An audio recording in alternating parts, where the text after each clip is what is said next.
LS ASMR. 당신은 겉보기에 노력하고 있을 뿐. 두 번째 이야기.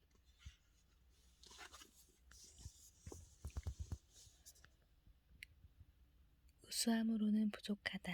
대체 불가능한 존재여야 한다. 얼마 전 영화 작업실에서 함께 일할 스태프를 뽑을 때였다. 한눈에도 표정이 밝아 보이는 아가씨가 웃으며 걸어 들어왔다. 그녀가 제출한 작품도 나쁘지 않았다. 나는 그녀에게 물었다. 어느 팀 면접을 보고 싶습니까? 편집팀이요. 나도 그녀를 꼭 뽑고 싶었지만 우리 작업실 편집팀은 강도 높은 작업에 비해 예산이 넉넉하지 않아 차마 권할 수가 없었다. 혹시 다른 팀 생각은 없나요? 특수 효과라든가. 없어요. 그럼 혹시 편집 말고 다른 거 할 줄 아는 건 없나요? 내 무릎에 그녀는 잠시 고개를 갸웃거리고는 말했다. 저 편집 실력 나쁘지 않아요. 작품을 보셨으니 아셨을 거예요. 나는 망설여졌다. 그녀의 말대로 편집 실력은 정말 우수했다. 그러나 편집팀 인력은 이미 충원된 상태였다. 더구나 실력이 우수한 사람도 많았다. 그녀 대신 다른 누군가로 그 일을 대체할 수 있었다. 결국 우리는 토론 끝에 다른 영화 작업실에 그녀를 추천하기로 했다. 나는 이렇게 일이 잘 마무리된 줄 알았다. 그런데 그날 밤 그녀가 장문의 문자 메시지를 보내왔다. 저는 정말 선생님의 작업실에서 일하고 싶었어요. 제가 능력이 부족한 것도 아니라면 대체 왜 안 된 거죠? 다른 사람이었다면 나도 답하지 않았을 것이다. 가르치는 사람, 특유의 직업병이 도졌던 것인지도 모르겠다. 나는 한나절쯤 생각하다가 그녀에게 장문의 문자 메시지를 보냈다. 샤오메이 양의 우수한 실력은 우리도 잘 알고 있습니다. 그러나 편집이라는 영역에서는 아직 최고 수준이라고 말하기 어렵습니다. 물론 샤오메이 양에게는 남다른 잠재력이 있으므로 앞으로 더욱 빠르게 성장하리라고 생각합니다. 그러나 우리 작업실에는 이미 베테랑 편집자가 있습니다. 아무래도 이번에는 운이 없었다고밖에 말할 수 없겠네요.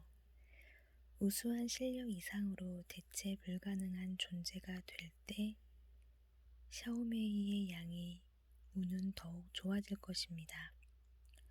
실은 공부도 일도 마찬가지입니다. 우수한 것만으로는 충분하지 않습니다. 대체 불가능한 수준으로 탁월해지는 것이 더 중요합니다. 그날 이후 샤오메이와는 좋은 친구가 되었다. 우리는 종종 함께 식사도 했다. 최근 그녀는 수만 위안을 받는 조건으로 대형 프로덕션과 계약하는 데 성공했다. 그녀의 웨이보 계정 프로필에는 지금도 이렇게 써있다. 우수한 것만으로는 충분하지 않다. 당신은 대체 불가능한 존재인가? 만약 당신이 꾸준히 책을 읽고 있으며 해가 중천에 떠오를 때까지 늦잠 자는 일이 없고 게임을 하되 밤늦게까지 하지 않으며 술 마시되 밤을 새면서까지 마시지 않는다면 당신은 충분히 열심히 살고 있는 사람이다. 뿐만 아니라 태양을 품은 가슴으로 미래를 보고 있다면 당신은 분명 우수한 사람일 것이다. 그런데 그렇게 우수한 사람들이 왜 입사를 꿈꿔온 기업에서 거절당하거나 자신의 꿈으로부터 멀어지고 마는 것일까? 이 세상은 사실 노력만으로 성공할 수 있는 곳이 아니기 때문이다. 노력하고 있는 사람은 이미 많다. 대도시일수록 더욱 그렇다. 세상 어디를 가도 찾을 수 있는 게 꿈을 가진 사람들과 실력이 우수한 사람들이다. 당신이 아무리 우수하다 해도 우수함에 대한 평가는 사람마다 다르고 우수함만으로는 충분하지도 않다. 그것은 얼마든 대체될 수 있는 수준의 우수함이기 때문이다. 대체 불가능한 존재가 되는 데에는 크게 두 가지 방법이 있다. 아예 남들이 좀처럼 할 수 없는 일을 하거나 남들도 하고 싶어 하는 일을 당신이 가장 탁월한 수준으로 하거나 사회가 필요하는 인재는 바로 이런 사람들이다. 최근 중국에서는 베이징대에서 고생물학을 전공한 여학생의 졸업사진이 인터넷에 널리 퍼진 적이 있다. 그 학과의 졸업생이 그녀 한 명뿐이었기 때문이다. 인터넷에서는 강의 시간에 땡땡이도 못 치겠네, 불쌍하다 하고 하는 사람들이 있는가 하면 일자리 경쟁은 없겠다며 부러워하는 사람들도 있었다. 만약 고생물학 전공을 자격 요건으로 일하는 일자리가 단 하나 존재한다면 낙하산 비리가 동원되지 않는 한 그 자리에서 일할 수 있는 사람은 그녀 한 사람뿐이기 때문이다. 만약 그런 일자리가 두 개 존재한다면 그녀를 채용하기 위해 두 회사가 연봉과 대우를 놓고 경쟁해야 하는 것이다. 그녀 외에는 대체할 존재가 없기 때문이다. 브루슬리가 할리우드에 진출하기 전에 중국에서는 이미 많은 무술 고수들이 영화에서 두각을 나타내고 있었다. 그러나 미국으로 가기를 원했던 사람은 브루슬리 뿐이었다. 다른 무술 고수들은 굳이 고향을 떠나면서까지 영화를 찍고 싶어 하지 않았기 때문이다. 마침 미국의 영화 산업도 급성장하고 있던 시점이었다. 브루슬리가 미국에서 활약할 수 있었던 건 그의 타법이 다른 모든 배우들에 비해 훌륭했기 때문이 아니었다. 할리우드 무술팀에서는 그가 유일한 중국계 배우였기 때문이다. 그렇게 그는 일약 국제적인 스타, 무술의 대가가 되었다. 소위 성공한 사람들 중에는 이렇게 남들이 하려고 하지 않는 일을 하거나 남들은 가지 않는 길을 감수함으로써 대체 불가능한 존재가 된 경우가 많다. 몇 년 전 사관학교를 다니며 영어 공부를 하던 시절, 나에게는 남들이 보기에 이상한 습관이 하나 있었다. 밤마다 두꺼운 영화 사전을 들고 자습실로 가서 텅 빈 교실 벽을 마주하는 채 큰 소리로 단어와 문장들을 낭송했다. 당시 내가 가지고 다니던 종이에는 고독을 이겨내야 화려한 시절도 온다는 문장이 적혀 있었다. 이 글은 나중에 내가 인터넷에 올리자 여기저기로 리트윗되었다. 하루는 한 친구가 나에게 이렇게 물은 적이 있다. 넌 그렇게 공부했으면서 또 무슨 공부를 하니? 진짜 최고가 되려면 아직 멀었으니까. 2010년에는 CCTV의 경연에 참가, 치열한 경쟁 끝에 베이징시 1등 상을 수상하고 전국 3등을 차지했다. 사회자는 나에게 우리 무대에서 군복 입은 참여자는 처음 보네요 라고 말했다. 당시에도 많은 사람들이 나에게 물었다. 사관학교라면 다들 영어 공부를 하는 분위기는 아니었을 텐데 왜 이렇게 영어 공부를 하셨나요? 그러면 나는 웃으며 대답했다. 다들 안 하니까 제가 했죠. 돌이켜보면 그 시절 나는 어떻게 대체할 수 없는 뭔가가 될 수 있을까 생각하고 있었던 것 같다. 그때의 영어 공부 덕분에 지금은 이렇게 내가 살고 싶은 삶을 살 수 있게 되었다고도 생각한다. 지금은 다시 영화 작업에 매진하고 있는데 미래에는 지금보다 더 좋은 영화를 만들고 싶다. 이 길은 멀고 많은 사람들이 경쟁하고 있기 때문에 매일 끊임없이 진보하지 않으면 안 된다. 남들이 하지 않는 일을 하거나 남들도 하고 싶어 하는 일이라면 내가 가장 탁월하게 해야만 대체되지 않는 존재가 될 수 있다. 영어 강사로 일한 지도 어느덧 4년이다. 이 업계에서 가장 유명한 사람들은 학원의 경영진도 아니고 일반 직원은 더더욱 아니다. 바로 자신만의 강의 노하우가 있는 강사이다. 그런 강사는 다른 학원에서도 서로 스카우트 하려고 한다. 그들이 가진 실력과 노하우가 바로 대체 불가능한 요소인 것이다.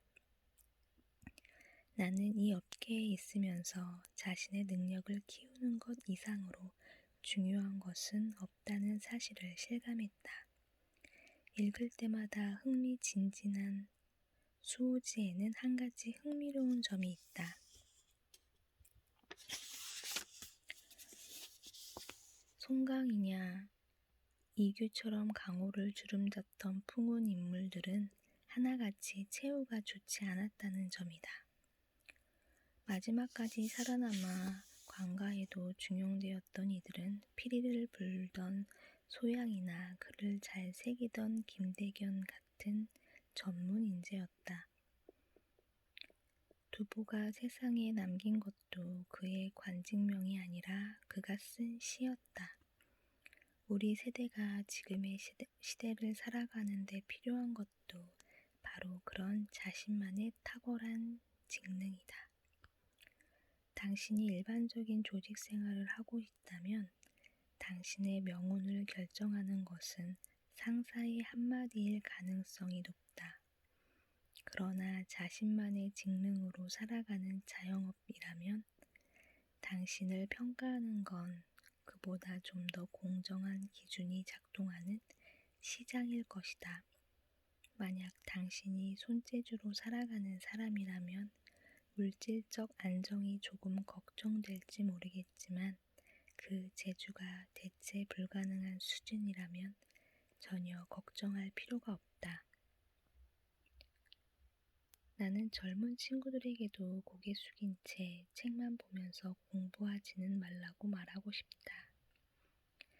지금의 사회는 어떤 인재를 필요로 하는지, 대기업에서도 부족해하는 인재는 어떤 유형인지를 유심히 찾아보길 바란다. 그런 능력 가운데 하나를 대체 불가능한 수준으로 키우고 자신이 좋아하는 일로 만들어 보라. 물론 쉬운 일은 아니다. 그러나 고독과 고통의 수련 과정을 지나오지 않는 고수는 없다. 대체 불가능한 존재가 되기로 했다면 꿈을 이루는 길 위에서의 고단함 정도는 감수해야 하지 않겠는가. 세상에는 분명 당신이 바라는 삶을 살고 있는 누군가가 있기 마련. 이 이야기는 나의 첫 여행으로부터 시작한다. 2011년 가을, 나는 혼자 여행을 떠났다. 샨시성의 화인에 갔을 때 날씨는 추웠지만 갑자기 화산에 오르고 싶어졌다. 택시를 구해 타고 화산에 도착한 시각은 오후 3시. 당시 내 수중에 있는 돈은 달랑 100위안뿐이었다.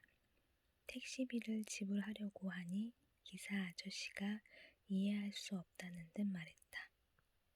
혼자서 돈도 없이 이 시각에 화산에 오르겠다는 거예요? 그럼 언제 올라야 하는데요? 보통은 저녁에 출발해서 이튿날 일출 보고 오죠. 손님처럼 북봉에 오르려면 최소 4시간은 걸리는데 밤이 되면 케이블카도 운행을 안 해요.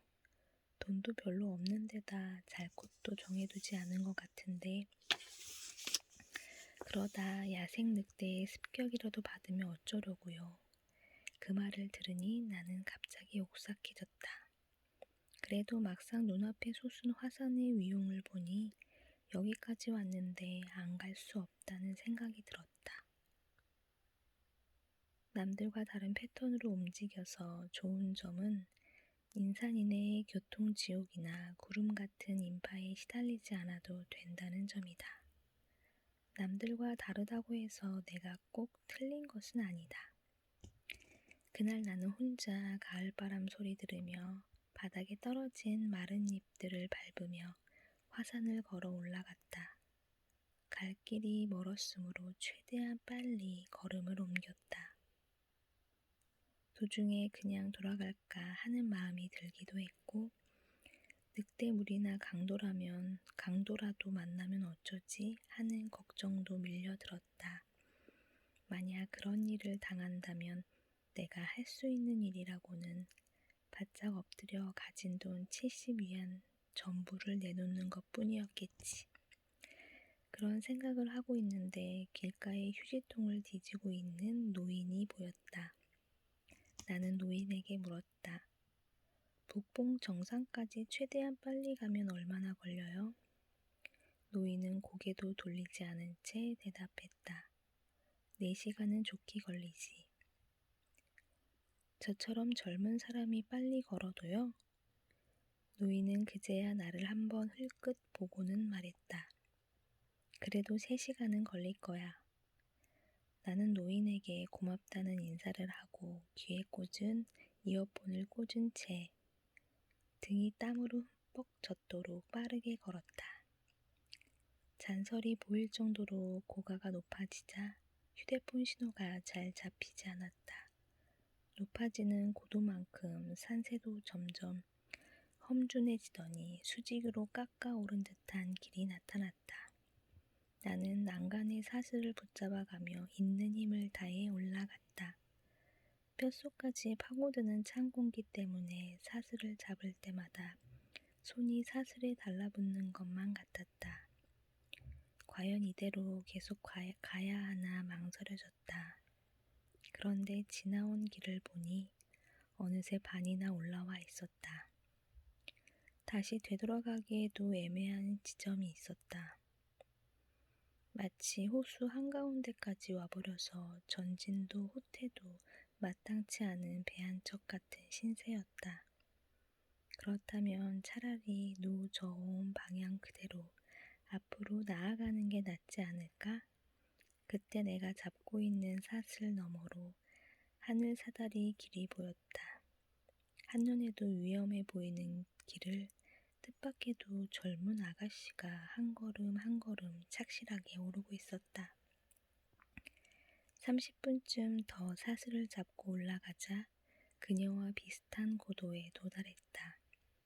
그녀는 트레이닝복에 백팩 하나를 맨 단출한 차림이었다. 그녀의 목은 이미 땀으로 흠뻑 젖어 있었다. 장갑도 끼지 않은 그녀의 손은 찬 공기에 빨갛게 얼어 있었다. 나는 속도를 조금 낮추고 그녀를 향해 외쳤다. 안녕하세요. 산 정상까지는 아직 멀었나요? 그녀는 뜻밖의 소리에 놀라 내 쪽을 쳐다보았다.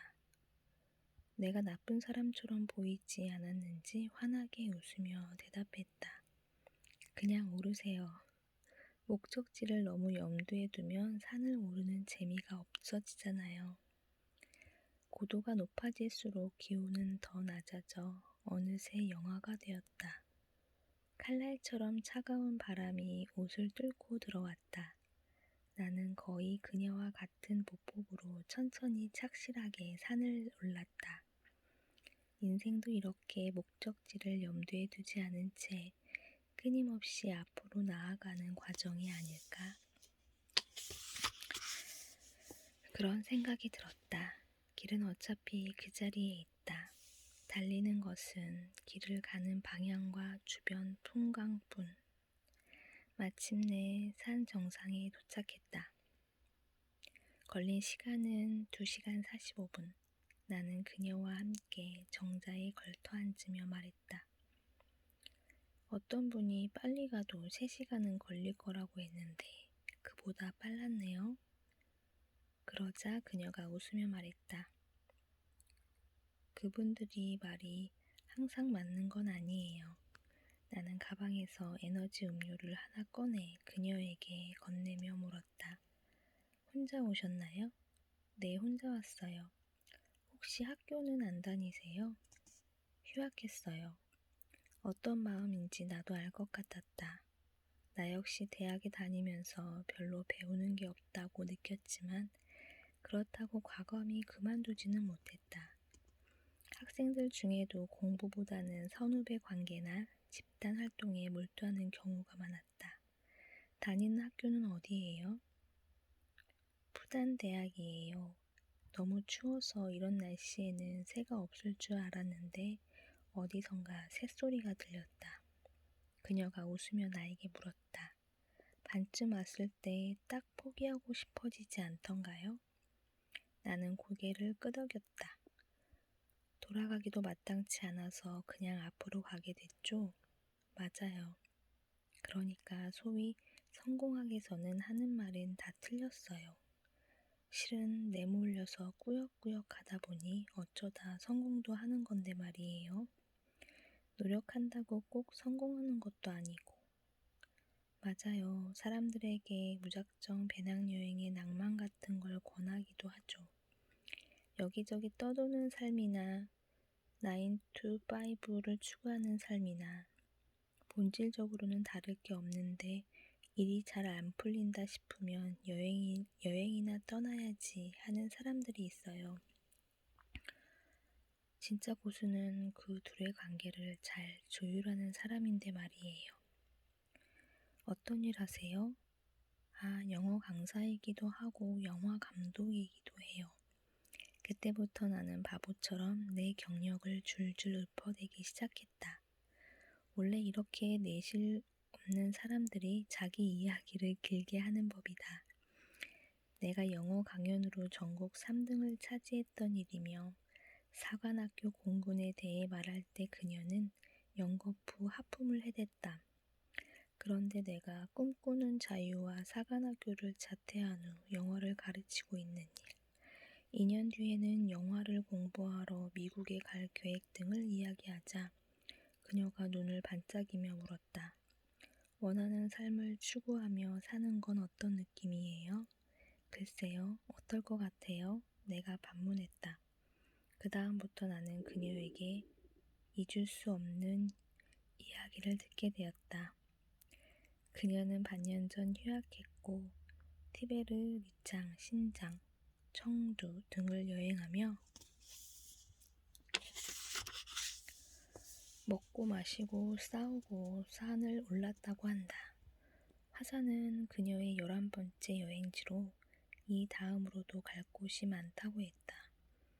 나는 그녀에게 물었다. 왜 휴학까지 하면서 여행을 하고 있어요? 여행은 방학 때 해도 되지 않나요? 저는 이제까지 남들을 위해서만 살았어요. 이번 1년만이라도 저만을 위한 인생을 살고 싶어요. 나는 그녀의 이야기가 조금 더 궁금해졌다. 그녀의 이름은 샤오메이라 칭하자. 샤오메이는 어릴 적부터 다른 아이들과 마찬가지로 부모님과 선생님들로부터 내 꿈은 베이징대나 칭화대, 부탄대 같은 명문대에 들어가는 것이라는 말을 들으며 자랐다. 왜 그래야 하는지 알 수 없었다. 그녀의 부모님은 이렇게 설명했다. 일단 명문대에 들어가야 그 후의 삶에 대한 걱정을 덜 수 있어. 부모님은 모두 현 소재의 은행에 근무하셨다고 한다. 부유하다고까지는 할 수 없어도 최소한 먹고 살 걱정은 없었다. 남들이 받는 사교육이 있으면 그녀도 받을 수 있었고 교내 외의 다양한 활동도 최소한 경제적인 이유로 참가 못하는 일은 없었다. 그녀 스스로 평범한 중산층 가정의 안정된 성장기를 보낸 편이라고 했다. 공부도 잘했다. 그런데 세상 일이란 참 얄궂다. 평온한 생활 속에 이질적인 무언가 끼어들 때 비로소 자신이 남들과는 다른 존재라는 것을 알게 되고 평탄치만은 않은 시간들을 통해 삶이란 무언가에게 다시 생각하게 된다고. 그녀의 삶에 끼어든 사건은 좀 더 심각하고 비극적인 것이었다. 어느 날 갑자기 그녀의 아버지가 교통사고로 돌아가신 것이다. 사고를 낸 운전자는 도주해버렸고 그날 이후 어머니는 하루도 눈물 없이 보낸 날이 없었다. 현장의 목격자들이 증언해준 운전자의 특징을 토대로 그녀의 어머니는 백방으로 사고 운전자를 찾아다녔다. 그런데 찾고 보니 현내 유력 인사들의 아들이었던 것이다. 손바닥으로 충분히 하늘을 가릴 수 있는 권력이었다. 그녀의 어머니는 사법기관에 고소장을 제출했지만 해결은 기대할 수가 없었다. 어머니의 머리에서는 점점 흰 머리카락이 자라기 시작했다. 고소장은 매번 증거 부족으로 기각되었다. 아무리 시간이 흘러도 해결의 기미를 찾을 수 없자 어머니는 3급 기관에 호소하기로 마음먹었다. 그러자 현 정부의 고위 관계자가 샤오메이의 집으로 찾아와 돈 뭉치를 던지고 갔다. 바닥에 던져진 붉은 지폐는 마치 어머니의 핏방울을 보는 것처럼 보였다. 얼마 후 그녀의 어머니는 은행에서도 알 수 없는 이유로 해고되었고 회사로부터 받았던 집에서도 내쫓겨졌다. 그렇게 모든 것이 한순간에 무너져 버렸다. 당시 그녀는 어린 나이였지만 어머니의 눈물을 이해할 수 있었다. 그녀는 어머니에게 말했다. 엄마, 제가 대학 들어갈 때까지만 기다리세요. 법률을 공부하고 변호사가 돼서 엄마의 고소장 제가 꼭 처리해 드릴 테니까요. 어머니는 웃으며 딸에게 말했다. 그래, 꼭 좋은 학교 들어가야 한다. 그 순간 어머니의 얼굴에 비친 것은 삶에 대한 새로운 희망이었다. 그러나 그 희망의 빛조차 얼마 가지 않아 사라져 버렸다. 그녀가 대학교 합격 통지서를 받았던 날은 어머니의 얼굴을 볼 수 있었던 마지막 날이었다. 어머니가 아버지와 똑같은 방식으로 세상을 떠나고 만 것이다. 도저히 예측할 수 없었던 참으로 기가 막힌 비운이었다. 삶이란 늘 이렇게 어둠 속에서 희미한 빛을 향해 손을 뻗으며 나아가야만 간신히 태양을 볼 수 있는 것일까? 다행히 이번에는 사고 차량의 운전자가 도주하지 않았다. 그녀는 합의금을 받았고 운전자는 사법 처리를 받았다. 한 가지 더 다행스러운 일은 아버지를 차에 치여 죽게 한 그 고위 관료의 아들도 결국 감옥으로 갔다는 것이었다. 샤오메이는 눈물을 거두고 대학교 법학과에 진학했다. 이제부터는 삶을 전적으로 혼자 책임져야 한다는 것도 깨달았다. 여기까지 이야기를 들었을 때 나는 그녀의 눈가가 붉어진 것을 보았다. 너무나 마음이 아팠다. 나는 그녀에게 다른 이야기를 물었다. 그런데 휴학은 왜 했나요? 샤오메이는 일과 학업을 병행하면서 하루하루 바쁘게 생활했다. 변호사가 자신에게 얼마나 중요한 직업인지 알고 있었으므로 더욱 필사적으로 공부했다. 동시에 생계도 꾸려나가야 했다. 밤에는 주로 잡지사에서 보낼 원고를 쓰거나 학교에 필요로 하는 문서를 번역했다. 이렇게 공부와 일을 병행하고도 그 학기에는 학과 수석을 차지했다. 친구들과 어울리는 것을 별로 좋아하지 않았다. 그러다 보니 자신에 대해 이것저것 묻는 이들마저 생겨났다. 하루는 기숙사의 룸메이트가 너희 부모님은 무슨 일 하시니? 라고 물어보자 덜컥 은행 다니셔 라고 대답해 버린 적이 있다. 그러자 다들 무릎을 치며 수긍했다. 어쩐지 푸얼다이였구나. 그래서 그렇게 성적도 우수한 거였어. 그럴 때마다 그녀는 마음이 복잡해졌다. 이대로 계속 거짓말을 해야 되는 걸까? 남들의 의심이나 편견에 시달리는 것보다는 그래도 이게 나은 걸까? 매일 공부와 일을 병행하다 보니 친구들과 어울리는 평범한 일상은 꿈도 꿀 수 없었다. 사무치게 외로웠다. 이렇게 사는 게 과연 맞을까 하는 생각도 들었다. 매일 늦게까지 공부하다가 기숙사로 돌아오는 그녀에게 룸메이트들의 시선은 늘 싸늘했다. 얘 또 여태까지 공부했나 보네? 그녀는 자주 먼 곳을 바라보았고 밤이 되면 혼자 숨죽여 울었다. 내가 법학 공부를 하고 싶은 게 맞나? 아니라면 대체 뭘 해야 할까? 하는 생각도 들었다. 갑자기 그런 의문이 들었던 이유는 지금껏 외로운 생활을 자처해온 이유와 같았다. 어디에도 돌아가 쉴 곳이 없다는 느낌. 그녀는 다음날 바로 휴학계를 냈다. 어디든 홀로 떠나보고 싶었다. 어디든 좋았다. 우선 배낭 하나 메고 티베트로 가기로 했다.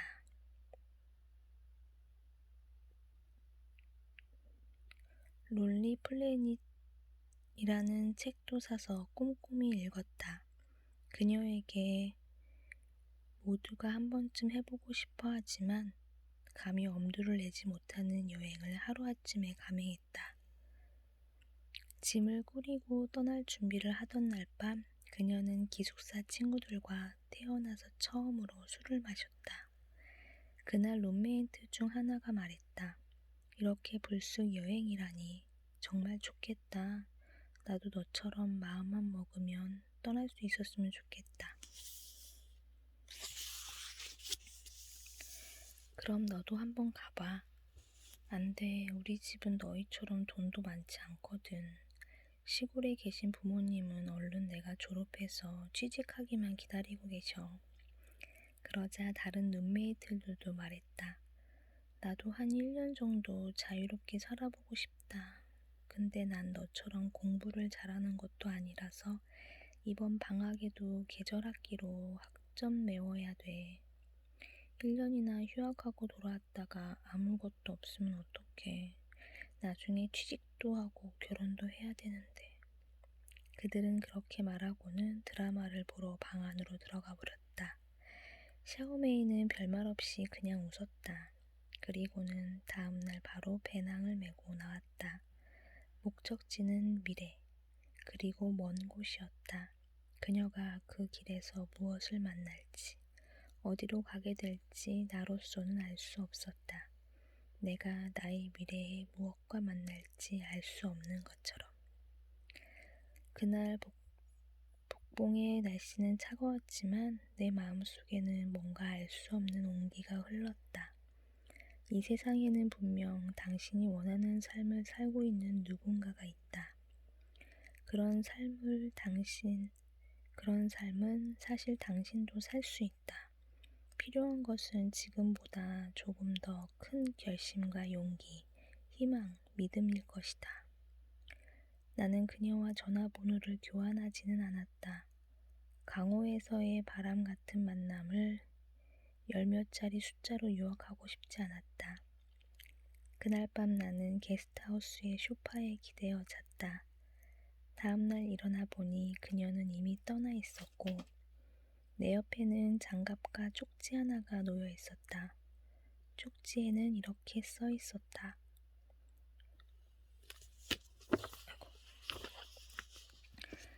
꿈으로 향한 길은 춥고 고단하나 희망으로 따뜻해진다.